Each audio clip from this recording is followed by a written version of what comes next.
ଆଖିକୁ ନିଦ ଦିଏ ହେଲେ ସ୍ତ୍ରୀର କୋଳ ଆଖିରୁ ନିଦ ହଜାଏ। ମାର କୋଳ ତ ଆଖିର ଲୁହ ପୋଛେ ହେଲେ ସ୍ତ୍ରୀର କୋଳ ତ ଆଖିରେ ଲୁହ ଦିଏ। ଯାହାର ନିଶ୍ୱାସ ପ୍ରଶ୍ୱାସରେ ଅବିଶ୍ୱାସ ଥାଏ ସେ ହଉଛି ସ୍ତ୍ରୀ। ଯାହାର ନିଶ୍ୱାସ ପ୍ରଶ୍ୱାସରେ ବିଶ୍ୱାସ ଥାଏ ସେ ହେଲା ମା। ଯିଏ ବିପଦ ସାମ୍ନାକୁ ଠେଲି ଦିଏ ସେ ହଉଛି ସ୍ତ୍ରୀ। ଯିଏ ବିପଦ ସାମ୍ନାରେ ଠିଆ ହୁଏ ସେ ହେଲା ମା।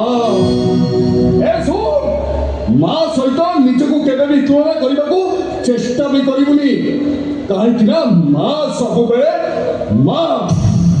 ମା ଜନନୀ ଜନ୍ମଭୂମିଶ୍ଚ ସ୍ୱର୍ଗାଦପି ଗରୀୟସୀ।